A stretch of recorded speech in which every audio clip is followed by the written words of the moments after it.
Thank you, Derek. Good afternoon. I'm going to run through a quick demonstration just to go over the single sign-on between AZZLY and DrFirst.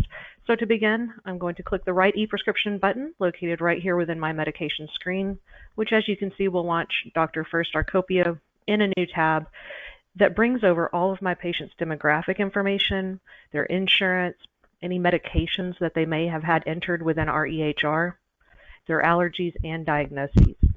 So our single sign-on integration provides a seamless synchronization and workflow, allowing you to better manage your patients' medications as well as that full continuum of care between the two systems.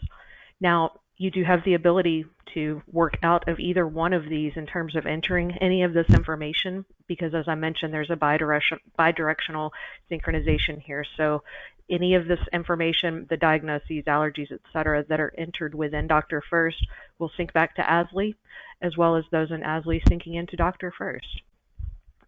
So at the top of the screen, I will find my patient's demographic information readily available, including their name, date of birth, and sex.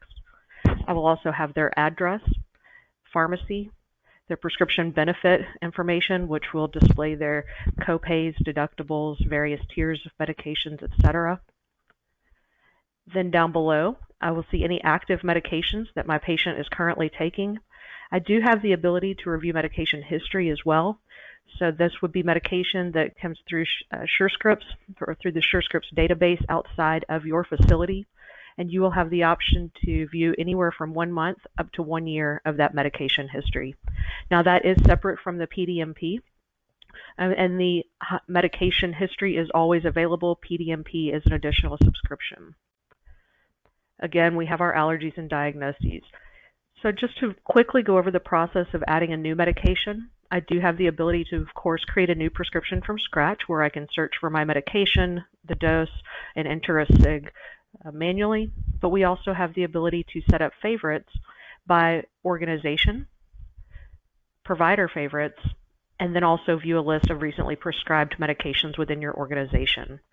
So by setting up medications as favorites, you do have the ability to click on a specific SIG that has already been used, which will save time, preventing you from having to manually enter all of that information. By selecting that SIG, my medication is immediately going to be added to my list, ready to be sent to the pharmacy. However, if I do need to make any changes, then I can select the medication itself, which brings me, of course, any clinical alerts. By the way, the clinical alerts, there are several. We have duplicate therapy alerts, age alerts, allergy alerts, drug interactions. So, and that's just to name a few. Now, I am able to prescribe anyway if I would like to with these medications. We do have some shortcuts as far as some of the possible justifications, or you can enter your own. But after selecting that medication, of course, I can customize my SIG to meet my needs. These are smart SIGs, which is convenient because it narrows down the selections within the drop-downs.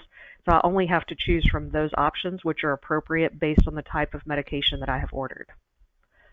Once I have made my updates to my SIG, I can review my medication. Let's enter a day's supply here.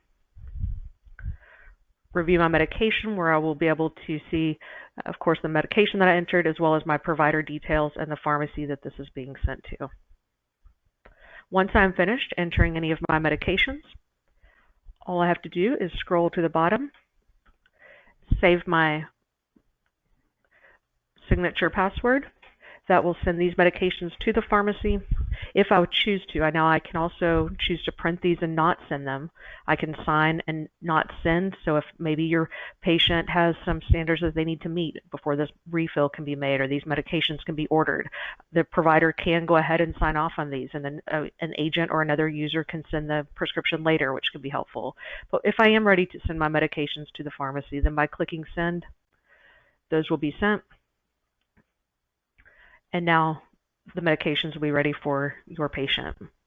Now, in addition to the medication management, we also do have the ability to manage prior authorizations within DrFirst, as well as several reporting options, including running reports that are specific to individual medications that have been ordered by the practice, prescriptions that have been ordered by a specific provider, or all prescriptions that have been ordered throughout the practice.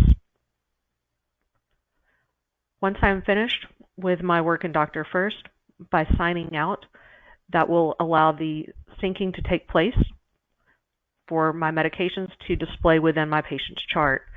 So now when I view my patient's chart within AZZLY, I'm going to see any prescribed medications that were sent, and I will also find those within my patient's medication tab.